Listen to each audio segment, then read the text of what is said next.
नजर इस खास खबर। महाराष्ट्र के चंद्रपुर रैली से पीएम मोदी ने कांग्रेस पर साधा निशाना, बोले घोषणा पत्र में है मुस्लिम लीग की भाषा। इस पर हमारे संवाददाता दिलीप यादव की रिपोर्ट। लोकसभा चुनाव 2024 के मैनेजर चुनाव प्रचार करने के लिए पीएम मोदी महाराष्ट्र पहुंचे थे। यहां चंद्रपुर में चुनाव प्रचार के दौरान उन्होंने जनसभा को संबोधित किया है। इस दौरान उन्होंने कांग्रेस और ईडी गठबंधन पर निशाना साधते हुए कहा कि कांग्रेस की नीति विभाजन की है। इस दौरान पीएम मोदी ने कांग्रेस को करवा करेला कहा और बोले कि वो कभी नहीं सुधरेंगे, चाहे घी में तलो या शक्कर में घोलो। पीएम मोदी ने आगे कहा कि ईडी गठबंधन की केंद्र में जब तक सरकार रही है, महाराष्ट्र की लगातार अपेक्षा होती रही। पीएम मोदी ने आगे कहा कि जब ये जनादेश लूटकर सत्ता में पहुंचे तब भी इन्होंने सिर्फ खुद का ही और परिवार का ही विकास किया है। कांग्रेस पर पीएम मोदी ने साधा निशाना। अपने संबोधन में पीएम मोदी ने कहा कि इनका लक्ष्य एक ही था, कमीशन लाओ या काम पर ब्रेक लगाओ। हमारी सरकार ने सभी योजनाओं को फिर शुरू किया है। मोदी किसी शाही परिवार में पैदा होकर प्रधानमंत्री नहीं बना है। कांग्रेस पार्टी खुद की समस्याओं की जननी है। देश का विभाजन मजहब के नाम पर किसने कराया? देश के आज़ाद होते ही कश्मीर की समस्या किसने पैदा की है? उन्होंने कहा कि देश दशकों तक आतंकवाद का शिकार है। तुष्टीकरण के लिए आतंकियों को कौन संरक्षण देता था? चंद्रपुर में जनसभा को संबोधित करते हुए पीएम मोदी ने कहा कि यह नक्सलियों का लाल आतंक किसकी देन है? कांग्रेस ने अपने घोषणा पत्र में भी मुस्लिम लीग वाली भाषा लिखी है। क्या कांग्रेस का घोषणा पत्र आपको स्वीकार है? ये दक्षिण भारत को अलग करने की धमकी दे रहे हैं। ये सनातन को डेंगू और मलेरिया की बात कहकर खात्मे की बात करने को है। नकली शिवसेना वाले के साथ कांग्रेस वाले रैली करते हैं। कश्मीर से मेरा क्या वास्ता वाले बयान पर भी पीएम मोदी ने कांग्रेस पर हमला बोला। उन्होंने कहा कि वोटरों से अपील करते हुए कहा कि मेरा आग्रह है कि हर पोलिंग बूथ अपने सारे पुराने रिकॉर्ड तोड़ देंगे। इत्यादि ब्यूरो से दिलीप यादव की रिपोर्ट। माता महाकालीच्या पावन भूमीत शक्तीला नमन करतो। भारत रत्न डॉक्टर बाबासाहेब आंबेडकर यांना वंदन करतो। चंद्रपूरकरांना माझा नमस्कार।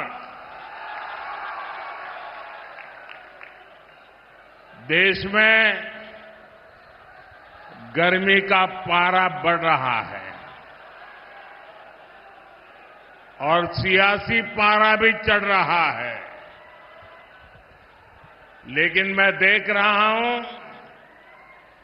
आपके उत्साह में, आपके जोश में और आपके जज्बे में कोई कमी नहीं है।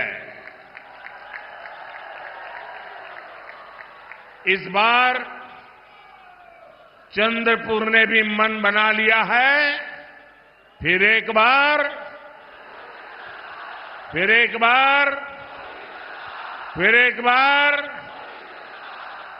और चंद्रपुर से इतना सारा स्नेह मिलना मेरे लिए और भी विशेष है। एक चंद्रपुरी है जिसने अयोध्या में भव्य राम मंदिर निर्माण के लिए लकड़ी भेजी।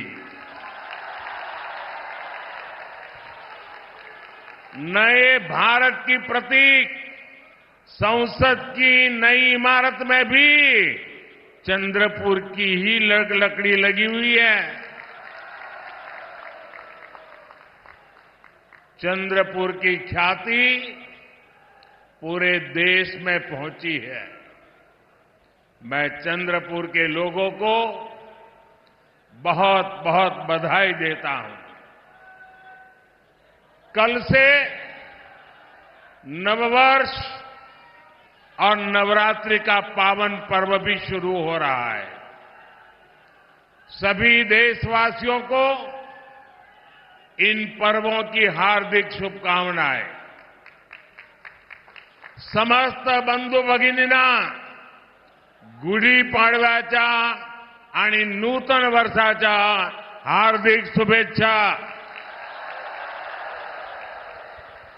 साथियों, 2024 लोकसभा चुनाव स्थिरता बनाम अस्थिरता के बीच का चुनाव है। एक और भाजपा एनडीए है जिसका ध्येय है देश के लिए कड़े फैसले लो, बड़े फैसले लो।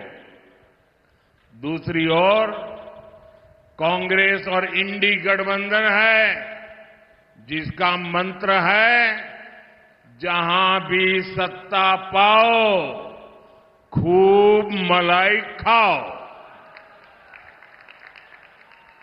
इंडी गठबंधन ने हमेशा देश को अस्थिरता में झोंका है। एक स्थिर सरकार क्यों और कितनी जरूरी होती है, ये महाराष्ट्र से बेहतर और कौन जानेगा। इंडी अलायंस की केंद्र में जब तक सरकार रही, महाराष्ट्र की लगातार उपेक्षा होती रही।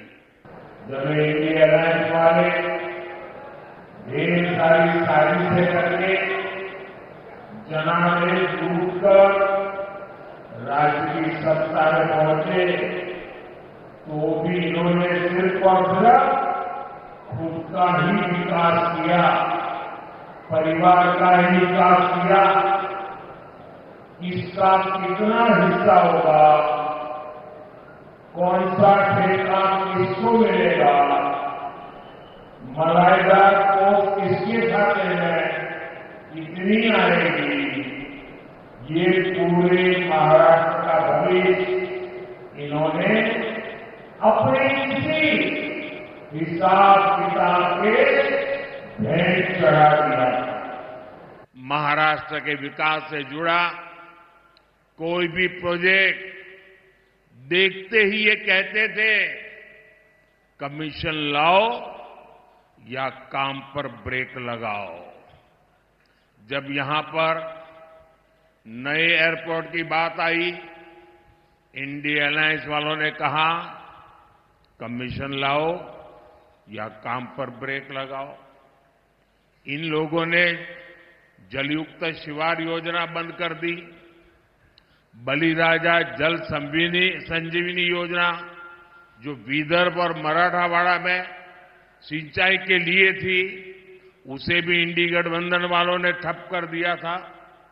विदर्भ के विकास के लिए मैंने जिस समृद्धि महामार्ग का लोकार्पण किया,